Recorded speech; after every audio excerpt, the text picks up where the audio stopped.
नमस्कार, मैं हूं आपके साथ अंकिता पाल। बुलेटिन की शुरुआत करते हैं। सीहोर में गीता जयंती के अवसर पर आवासीय खेल परिसर में एक जिला स्तरीय कार्यक्रम आयोजित किया गया। इस कार्यक्रम की शुरुआत श्रीमद् भगवद गीता के 15वें अध्याय के सामूहिक पाठ से हुई है। इस दौरान गुरुकुल के छात्रों ने गीता के श्लोकों का पाठ किया, जबकि संगीत और कॉलेज में प्रेरणा गीत गाए गए। नगर पालिका अध्यक्ष प्रिंस राठौर ने कहा कि मुख्यमंत्री डॉक्टर मोहन यादव के नेतृत्व में सरकार विकास के साथ साथ धर्म संस्कृति के संरक्षण और संवर्धन का कार्य कर रही है। गीता मनुष्य को कर्म, ज्ञान और भक्ति के समन्वित मार्ग पर चलना सिखाती है। महंत उद्धव दास महाराज ने कहा कि श्रीमद् भगवद गीता का कर्मयोग सिद्धांत व्यक्ति को निष्ठापूर्वक अपने कर्म पथ पर दृढ़ता से चलने की प्रेरणा देता है। महाभारत युद्ध के दौरान भगवान श्री कृष्ण ने ज्ञान योग, कर्म योग और भक्ति योग के माध्यम से सनातन चिंतन की आधार भूमि तैयार की, जो आज की प्रासंगिक है। श्रीमद् भगवद गीता भारतीय दर्शन और चिंतन का मूल आधार है।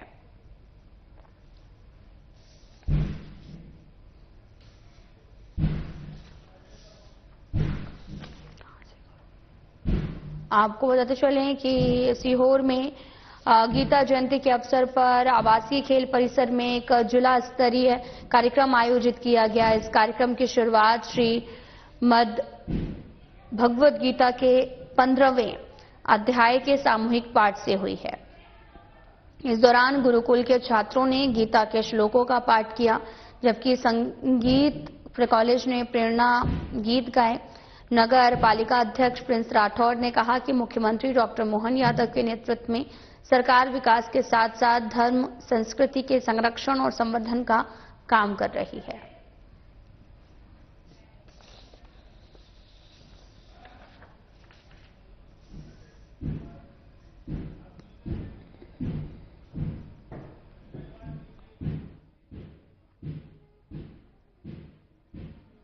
सीहोर जिले के बरखेड़ा हसन में विद्युत वितरण कंपनी द्वारा लगाए जा रहे स्मार्ट मीटर को लेकर विरोध देखने को मिला। आपको बताते चलें कि सीहोर जिले के बरखेड़ा हसन में दोराहा भोजापुरा मार्ग लगभग 1 घंटे तक बंद रहा। स्मार्ट मीटर के विरोध में सड़क पर बैठे ग्रामीण नारेबाजी करते हुए अपना विरोध जताते रहे। स्मार्ट मीटरों के खिलाफ आखिरकार लोगों का गुस्सा फूट पड़ा। सोमवार को बरखेड़ा हसन के स्थानीय ग्रामीण बिजली उपभोक्ताओं ने सैकड़ों की संख्या में बस स्टैंड से लेकर मुख्य मार्ग से होते हुए बरखेड़ा हसन के तेरहा तक पैदल रैली निकाली और जमकर नारेबाजी कर सड़क पर बैठ गए। सूचना मिलने पर अहमदपुर पुलिस प्रशासन मौके पर पहुंचा। ग्रामीणों से चर्चा की गई, लेकिन ग्रामीण इस बात पर अड़े रहे कि विद्युत विभाग से कोई जिम्मेदार अधिकारी मौके पर आए और बात करे, लेकिन ऐसा कुछ भी नहीं हुआ। इस दौरान लगातार स्मार्ट मीटर को लेकर विरोध प्रदर्शन जारी रहा और 1 घंटे तक बंद रहा। स्मार्ट मीटर के विरोध में सड़क पर ग्रामीण नारेबाजी करते हुए विरोध करते हुए नजर आए।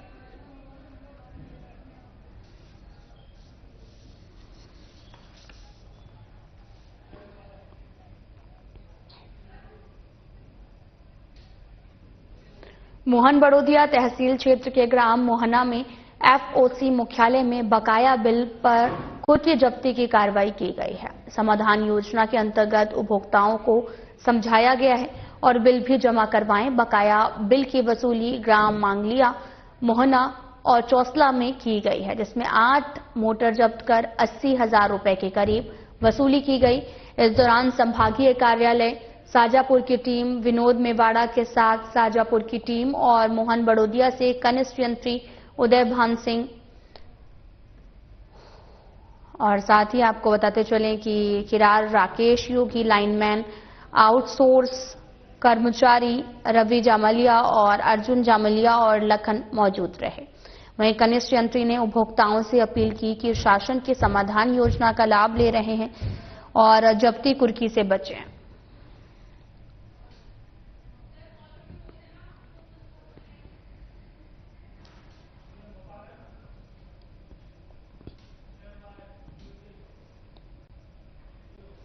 तो वहीं मध्य प्रदेश के मुख्यमंत्री डॉक्टर मोहन यादव इंदौर पहुंचे, जहां बीजेपी कार्यकर्ताओं ने उन पर पुष्प वर्षा कर जमकर स्वागत किया। इसके बाद सीएम मोहन यादव ने आश्रय स्थल का औचक निरीक्षण किया और नागरिकों को कंबल बांटे हैं। तो आपको तस्वीरें दिखा रहे हैं जो कि इंदौर से हैं, जहां मुख्यमंत्री मोहन यादव इंदौर पहुंचे थे और सीएम ने आश्रय स्थल का औचक निरीक्षण किया। सीएम मोहन यादव ने नागरिकों को यहां पर कंबल बांटे हैं।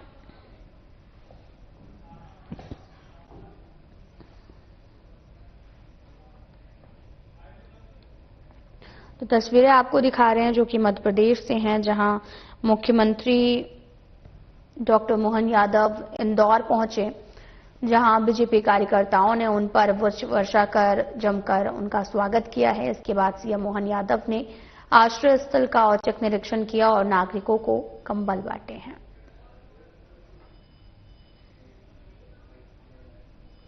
इसकी तस्वीरें आपको दिखा रहे हैं जहां पर बीजेपी कार्यकर्ताओं ने जमकर स्वागत किया, तो वहीं आश्रय स्थल का औचक निरीक्षण करने के लिए सीएम पहुंचे थे।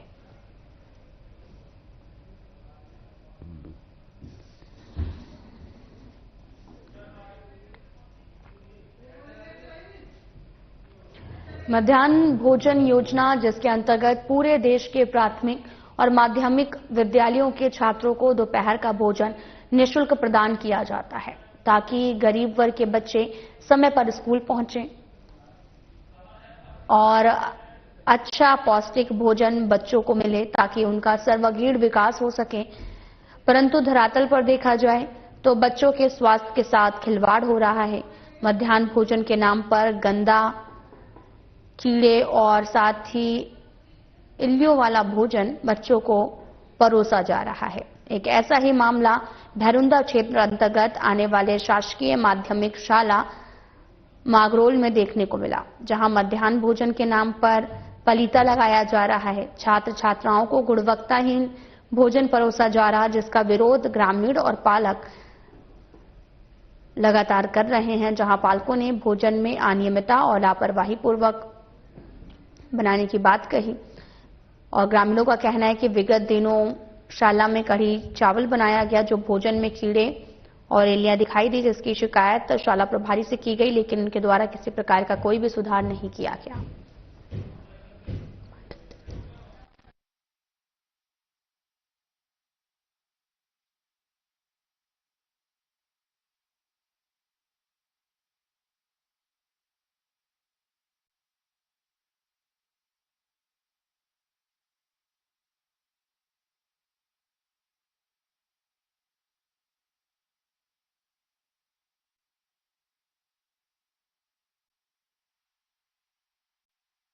क्या समस्या आ रही है स्कूल में मध्याह्न भोजन?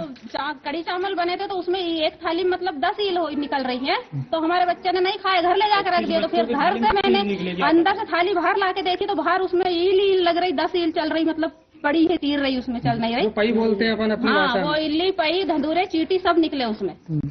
इसको लेकर आपने इनसे शिकायत की शिक्षकों से? हाँ, शिकायत की इनसे। क्या बोला इनने? क्या बोला, हो जाती है गलती, बोले ऐसे बोलते हैं वो। अब की बार माफ कर दो, अगली बार देख लेना। अगली बार होता आ रहा है। कौन बनाता मध्याह्न भोजन? ये यही, क्या नाम है, कौशल्य बुआ। गुरुजी अपना नाम बताइए। केदार सिंह। किस जगह आप पदस्थ हैं?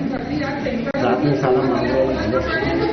जिस प्रकार ग्रामीणों का लगातार आरोप है कि यहाँ पर जो मध्याह्न भोजन है वो उसमें ठीक नहीं बन पा रहा है और उसमें कल शायद इल्लियां निकली थी, क्या कारण था इसमें? मध्याह्न भोजन तो ठीक ही बनता है। मध्याह्न भोजन में चेक करता हूँ, टिफिन मतलब सैंपल के रूप में रहता है।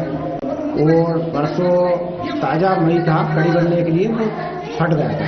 और फट गया तो चित्र टाइप हो गया था, तो वही मतलब बच्चों के सामने आया, तो बच्चों को हो रहा कि इसमें कुछ जी मतलब कि ऐसा कुछ था नहीं। तो ये बेटा साक्षी पवार। कौन सी क्लास पढ़ती हैं आप? चौथी। आप ये बताइए कि यहाँ जो आज भोजन मिला कि नहीं आपको? नहीं।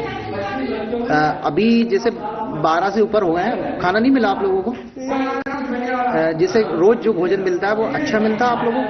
दस रोटी भी कच्ची रहती है और पानी, सब्जी पानी रहती है। आज ये देखा गया है कि ग्राम मांगरोल में मध्याह्न भोजन में बहुत सारी अनियमितता देखी गई है। जो भोजन बनाया जा रहा है उसमें कीड़े मकोड़े निकल रहे हैं, इस पर आप क्या कहेंगे? अभी संज्ञान में आया है, आपके द्वारा भी और पालकों ने भी बताया है। तो वहाँ पे प्रभारी से बात की थी, और उसके बाद वर्किंग डे में, अगले वर्किंग डे में वहाँ पे टीम पहुंचा के जो पूरी जांच करवाएंगे इस बात की। सीहोर जिले के श्यामपुर पुलिस ने लापता हुई एक विवाहिता महिला और एक युवती को अहमदाबाद से ढूंढ निकाला। पुलिस ने दोनों को सकुशल उनके परिजनों को सौंप दिया और जांच के दौरान गुमशुदाओं के अहमदाबाद के ध्रुवनगर नारोल गांव में होने की जानकारी मिली। इसके बाद में श्यामपुर पुलिस टीम अहमदाबाद पहुंची और दोनों को सकुशल खोज निकाला। उन्हें श्यामपुर वापस लाकर उनके परिजनों को सौंप दिया गया। ये कार्रवाई 25 नवंबर को दर्ज हुई है और एक गुमशुदगी की रिपोर्ट के बाद की गई। शिकायतकर्ता ने बताया था कि उसकी 18 साल 5 महीने की बेटी है और पड़ोस में रहने वाली एक महिला बिना बताए घर से चली गई थी और इस सूचना पर गुमशुदगी दर्ज कर जांच शुरू की गई है।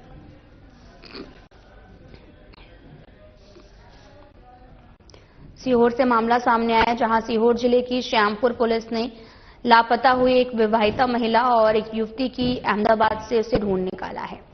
दरअसल पुलिस ने दोनों को सकुशल उनके परिजनों को सौंप दिया है और दोनों सकुशल खोज निकाला गया। उन्हें श्यामपुर वापस लाकर उनके परिजनों को सौंपा गया। ये कार्रवाई 25 नवंबर को दर्ज हुई एक गुमशुदगी की रिपोर्ट के बाद की गई और शिकायतकर्ताओं ने यह भी बताया कि उसकी 18 साल की 5 महीने की बेटी है। पड़ोस में रहने वाली महिला बिना बताए घर से चली गई थी और इस सूचना पर गुमशुदगी दर्ज कर जांच शुरू कर दी गई है।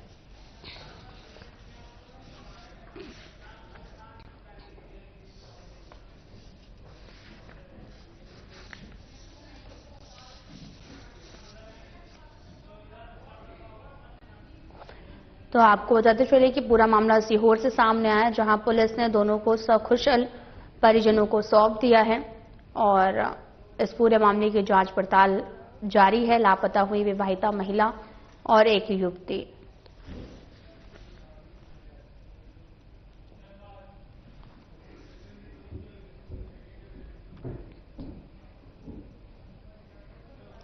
मंडला जिले के घुघरी थाना क्षेत्र की सलावाहा चौकी अंतर्गत ये पूरा मामला सामने आया, जहां पर तबलपानी गांव के पास एक दिल दहला देने वाली घटना सामने आई। सड़क किनारे करीब 27 साल के एक अज्ञात युवती का शव संदिग्ध हालत में मिला। सबसे चौंकाने वाली बात तो ये थी कि युवती के शव से कुछ ही दूरी पर 4 से 5 महीने का भ्रूण भी बरामद हुआ।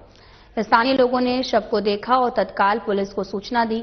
घटना की जानकारी मिलते ही सलवाहा चौकी प्रभारी नीलेश पटेल अपने पूरे दल के साथ मौके पर पहुंचे और पुलिस ने युवती के शव को कब्जे में लेकर पंचनामा तैयार किया। घटनास्थल की बारीकी से जांच की जा रही। फिलहाल पुलिस युवती की पहचान करने में जुटी है।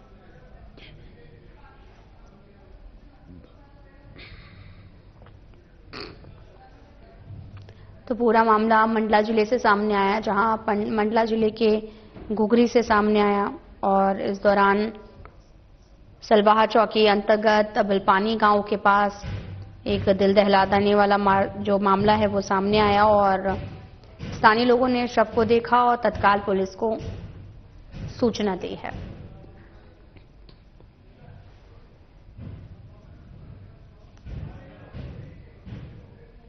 क्षेत्र में ये 27 वर्षीय महिला की डेड बॉडी और साथ में एक भ्रूण भी मिला है, जिसमें इसको आइडेंटिफाई जब किया गया तो पता चला कि पड़ोस के ही गांव की रहने वाली एक महिला है जो लगभग 6 वर्ष से अन्य राज्य में कार्य कर रही थी और कुछ दिन पूर्व घर वापस आई थी और 2 दिवस पूर्व ये घर से कह के निकली थी कि मैं मंडला में इलाज करवाने जा रही हूँ।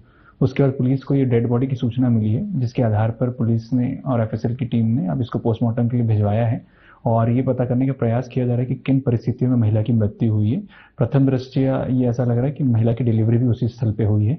इन सभी बिंदुओं को सम्मिलित किया जाएगा, परिजनों के बयान लिए जाएंगे और जो गुजरात में जहाँ कार्य करती थी उनके बयान लिए जाएंगे और तदापि फिर उस हिसाब से अंतिम निष्कर्ष पे पहुंचना संभव हो पाएगा।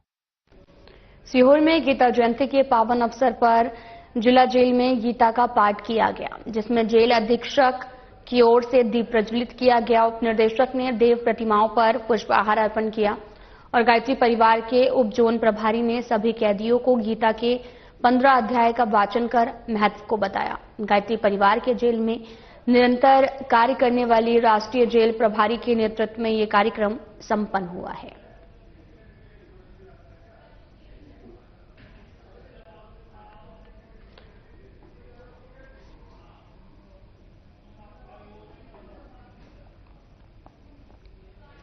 तो आपको बताते चलें कि सीहोर में गीता जयंती के पावन अवसर पर गीता का पाठ रखा गया और जेल अधीक्षकों के ओर से दीप प्रज्वलित किया गया। उप निदेशक ने देव प्रतिमाओं पर पुष्पहार अर्पण किया। गायत्री परिवार के उप जोन प्रभारी ने सभी कैदियों को गीता के 15 अध्याय का वाचन कर महत्व को बताया है।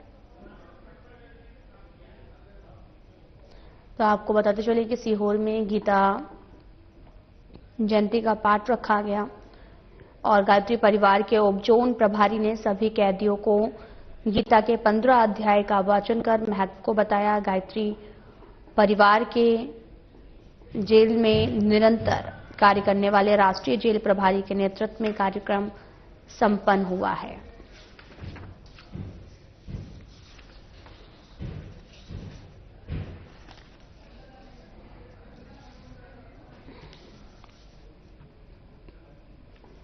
तो तस्वीरें आपको दिखा रहे हैं जहां सभी कैदियों ने हिस्सा लिया। जिला जेल सीहोर में कार्यक्रम रखा गया।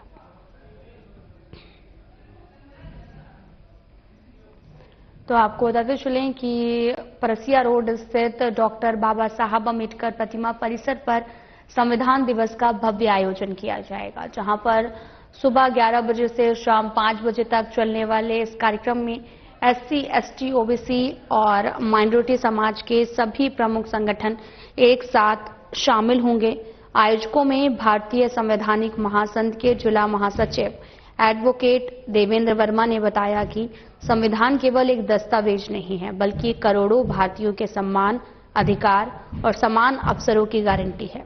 इस अवसर पर युवाओं को संवैधानिक मूल्यों और शिक्षा के प्रति जागरूक करने और कौशल विकास और स्वरोजगार को बढ़ावा देने सहित सामाजिक आर्थिक सशक्तिकरण की गति देने का संकल्प लिया है और साथ ही अत्याचार और अन्याय के खिलाफ संवैधानिक मार्ग अपनाने का संदेश दिया।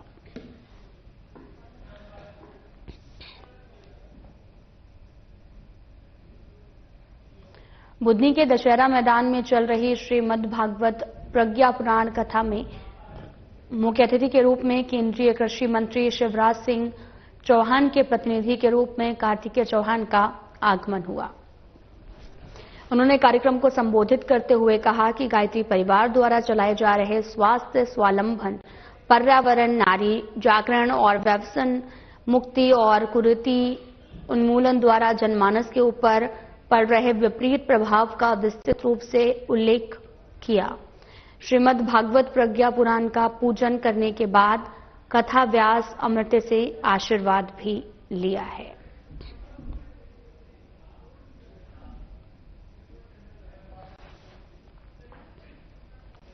अच्छे समाज के निर्माण का भाव सभी का है और हमारे संस्कार और शिक्षा इसको जागृत करने का प्रयास भी करते हैं। लेकिन बदलते हुए परिवेश में जब संस्कार और शिक्षा के प्रयास कम पड़ते हैं, तब जवाबदारी निभाते हुए अच्छे समाज के निर्माण में सुरक्षा के भाव के साथ जागरूकता का काम पुलिस का भी है और पुलिस सदैव आपके सहयोग और सुरक्षा के लिए तत्पर है। ये बात मुस्कान अभियान के तहत अंबिका आदर्श अकादमी केजी से कॉलेज में हिना जोशी सब इंस्पेक्टर ने अपने जागरूकता व्याख्यान में कही।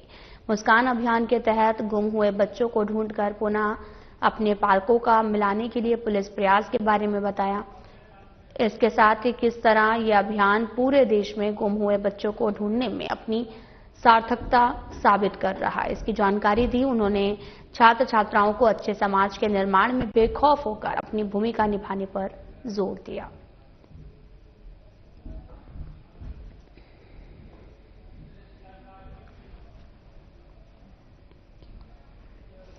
सिंगरौली जिले में एक बार फिर से धर्म को आहत करने का मामला सामने आया। ये गंभीर आरोप शासकीय उच्चतर माध्यमिक विद्यालय करेला विद्यालय के छात्रों ने अपने ही शासकीय शिक्षक दशरथ साकेत के ऊपर लगाया गया।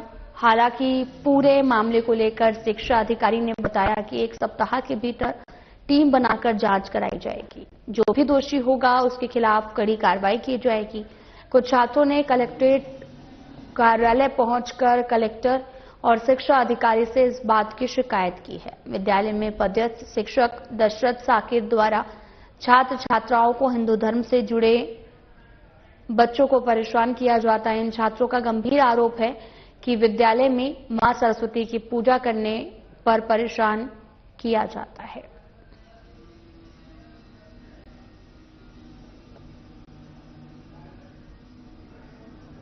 मुझे जानकारी मिल रही है, मैं इसके लिए जांच एक टीम गठित करूंगा, जांच कराऊंगा, कार्रवाई करूंगा। ये दशरथ साकेत है, करेला स्कूल में टीचर है, जैसे बच्चे बता रहे हैं। इसके पहले भी कई बार इनके ऊपर आरोप लगा है। नहीं, ठीक है, लगा होगा, लेकिन मेरे पास इस तरह की कोई अभी तक शिकायतें प्राप्त नहीं हुई थी। आप लोगों के माध्यम से ये जानकारी मुझे मिल रही है, मैं इसकी जांच कराऊंगा। यदि ऐसा है तो मैं कार्रवाई करूंगा। कब समय सीमा कुछ है आपके कार्रवाई? नहीं, बहुत जल्दी, 1 सप्ताह के अंदर हम कार्रवाई कर लेंगे। हम लोग हाई सेकेंडरी स्कूल करेला से आए हैं। करेला में एक टीचर हैं दशरथ साकेत, तो वो बच्चों को बोलते हैं श्री राम नहीं है, ऐसे वैसे गाली देते हैं उनको, और बोलते हैं हिंदू धर्म में कुछ नहीं रखा है, बौद्ध धर्म अपना लो। मतलब वो पढ़ाते हैं कि धर्म चेंज कराने आते हैं। और फिर एक दिन बच्चों ने उनका वीडियो बनाया, तो जो बच्चे वीडियो बनाए उनको पता चला गया, तो उन बच्चों का वो नाम पूछे, जस्ट बाहर उनकी समाज के व्यक्ति थे, तो वो बच्चों को छेक के मारे। फिलहाल बुलेटिन में इतना ही। जाते जाते एक नजर डालते हैं सुर्खियों की तरफ। मंत्री विश्वास कैलाश सारंग का बयान। विधानसभा में